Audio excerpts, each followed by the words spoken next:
Hello, may I speak with Mr. Isaac? Oh, Isaac's currently away. I'm Carolyn, his wife. Can I take a message instead? Oh, no worries. You can come instead. We are calling from St. John Elementary School. Your son Ethan was involved in an incident today. Apparently, he punched a little girl. The little girl's being treated at the school's clinic right now, but we need a parent or guardian to come in for a meeting to discuss his behavior. I don't have a, well, actually, I'll be there right away. Hey there, I'm Carolyn, and I want to tell you about the crazy evening that shattered the illusion of our perfect marriage. You see, my husband has always been dead set against lies and secrets, and boy, does he have a jealous streak that could rival a raging bull. After a fun night out with my friends, they dropped me in front of our house. We exchanged warm goodbyes, promising to catch up again soon. The laughter and contentment from the evening still lingered within me as I approached our front door, unaware of the storm that awaited me inside. As I turned the doorknob, my heart skipped a beat when I saw my husband, his face fuming with anger, waiting for me with his arms crossed. What took you so long? Who were you with? He demanded an answer from me, not even allowing me to catch my breath or at least change my clothes. Just the girls, as I mentioned before. We actually had a great time together, catching up and sharing stories.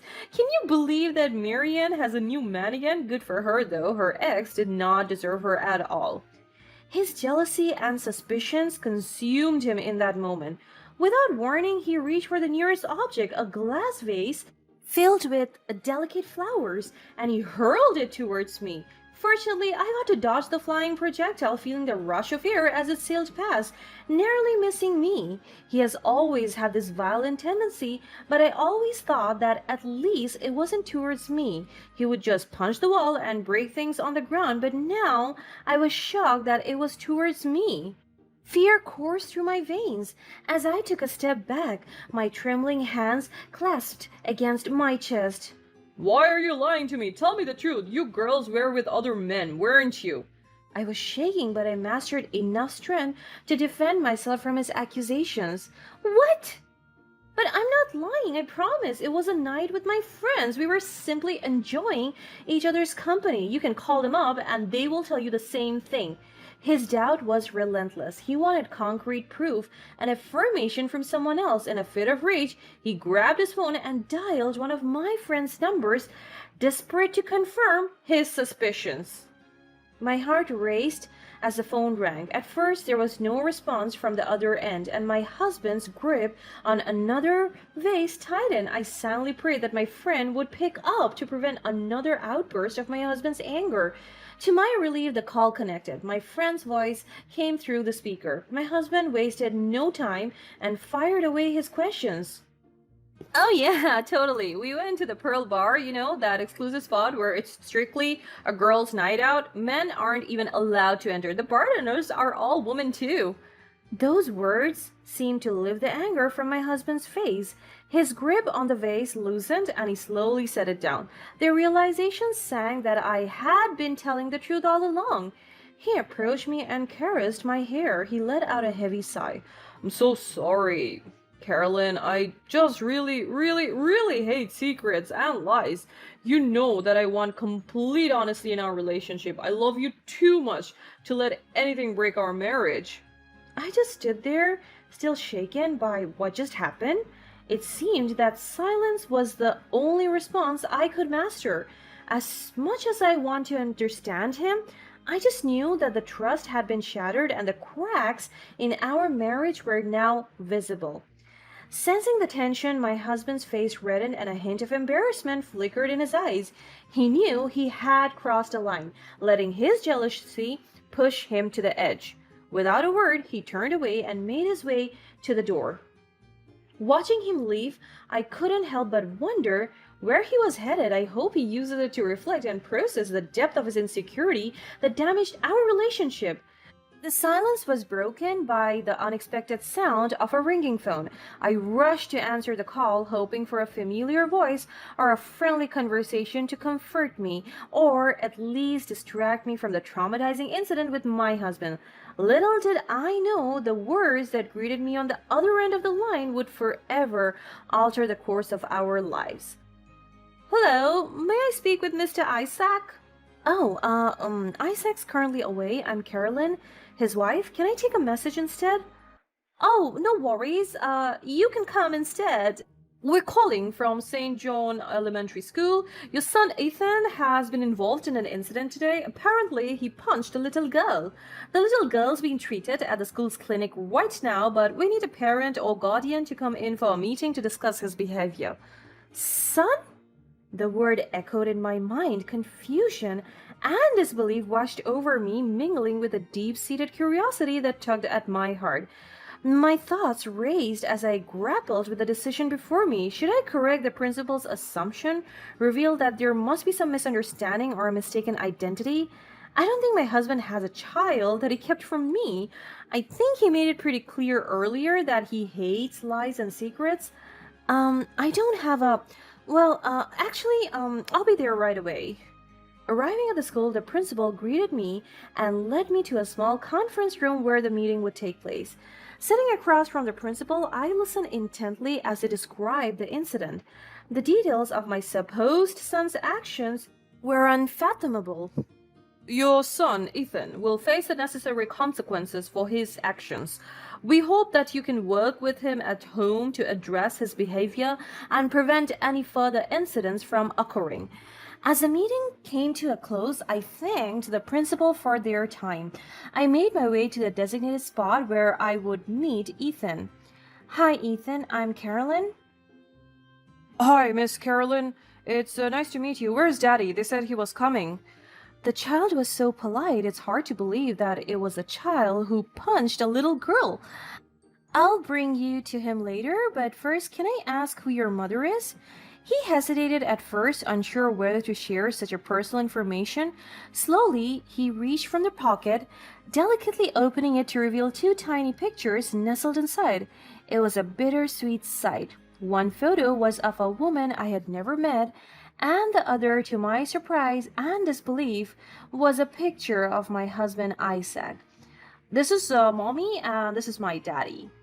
My heart sank as I realized the truth that had been hidden from me for far too long. Ethan was indeed the son of my husband, the product of a relationship that had remained secret until this moment. I cannot believe this is the same man who is so scared of being lied to or having a secret kept from him. I felt a surge of heartbreak and anger bubbling up within me, but I quickly pushed those feelings aside, reminding myself that Ethan was not to blame for his father's actions. I also knew that building a bond with Ethan was essential to ensure that he felt supported and loved during this difficult time. Hey, how about we take a little break from school and go grab some ice cream? As I suggested it, Ethan's face lit up with excitement. Yay! Ice cream! We ventured out to a nearby ice cream parlor where we sat at a cozy table and indulged in our favorite flavors. As we savored each bite, I asked Ethan about his hobbies, his favorite subjects in school, and his dreams for the future. We laughed, we shared stories, and a beautiful connection began to blossom. But still, I couldn't ignore the pressing question that lingered between us. Ethan, can you tell me why you punched the little girl at school today? I want to be like Daddy. What do you mean by that, dear? He always does that to Mommy. A lump formed in my throat as I absorbed his words, and tears welled up in my eyes. Guilt washed over me, realizing the pain and fear Ethan must have witnessed in his young life. In that instant, my heart ached, not only for Ethan but also for his mother, the woman I had never met but who shared a profound connection with me through my husband's deceit. I'm so sorry about that, Ethan. No child should ever have to go through something like that. You should know that punching someone is bad and you shouldn't copy it, okay? But you're a brave boy for sharing this with me. He didn't really respond to what I have said. I didn't really expect him to do so as well because he's too young to understand something that deep. His gaze was fixed on his melting ice cream. I asked Ethan to show his locket again. After close inspection, I noticed that it contained contact information of his parents as well.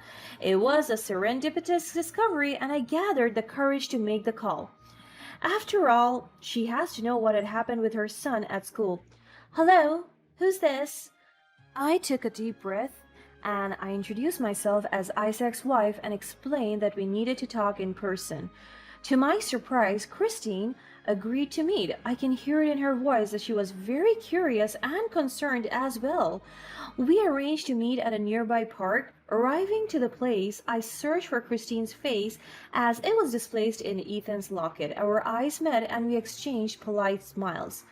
We let Ethan have fun in the playground while we sat on a quiet bench where we could talk freely. We shared intricate details of our stories, the shared experiences of Isaac's deception and Ethan's incident. Finally, I brought up an important topic. Christine, I'm sorry if I'm crossing a line here, but Ethan mentioned that Isaac frequently punches you. Is that true? Oh, it's nothing really. It's probably my fault anyway. I don't know. It's heartbreaking to see her brush off incidents like that. But I wanted to help her. Woman protect woman, you know. No, Christine, it's not your fault. No one deserves to be treated that way. Just this morning, Isaac threw a vase at me just because of a simple misunderstanding. I don't want either of us to endure this any longer. Domestic violence is a crime, and we can file a case against him for that. We just have to gather enough evidence. Oh, no, no, no. Things will just get too complicated. Plus, it will just anger Isaac even more. My body's barely recovering from the last time. I understand your fears, Christine, but think about Ethan. We owe it to our children to give them a safe and loving environment, don't you think? We can't let fear hold us back. I'm here for you, and I'm willing to help you. You're right, Carolyn. You, Ethan, and I deserve better than this. Let's do this. Christine invited me to her home to discuss our plans while Ethan was sleeping in his bedroom. We sat across from each other at a small table in their living room with our laptops open and a notepad filled with ideas scattered between us. According to my lawyer, we need to document every instance of Isaac's abuses. We need to be meticulous about this if we want to build a strong case against Isaac. Right. So we have to create timeline of incidents, noting dates, descriptions, and witnesses. It will be helpful if we also have documents of any physical injuries or scars we suffered. Oh yeah. Whenever Isaac would lay his hands on me, I would take photos of the bruises on my phone as a way to validate my pain. It breaks my heart to think about it, but those photos are a testament to the truth. I also have medical records since I have to see a doctor to get my wounds and bruises treated. I'm sorry you had to go through that, Christine. We should also gather relevant texts, emails, or social media messages that shows his aggressive behavior. We can also reach out to any friends or family members who may have witnessed or heard about the abuse. Right. Like when Isaac called up my friend just to test if I was telling the truth. I can also attach screenshots of when I had to chat with my friends whenever Isaac's aggression scares me too much that I have to be away from the house or sleep in theirs for the meantime. With a growing pile of evidence, we knew we were on the right path. The legal proceedings were underway. In the courtroom, Isaac's weak defenses crumbled under the weight of the truth. His attempts to downplay the incidents and cast doubt on the validity of our evidences fell flat in the face of the overwhelming proof we presented. Our legal team fought passionately, ensuring that our stories were given the justice we deserved. In the end, justice prevailed. The judge granted Christine full custody of Ethan, recognizing that his well-being and safety were of utmost importance. Isaac was sentenced to jail and was held accountable for his actions and the pain he had inflicted upon us, the people he was meant to love and protect.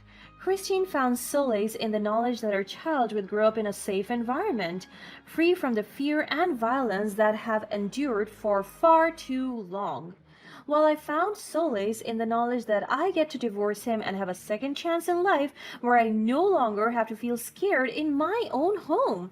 We both began the process of healing and rebuilding our lives.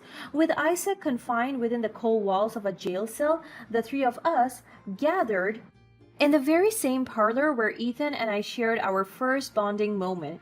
Indeed, the sweetness of justice is best enjoyed with a scoop of ice cream in hand.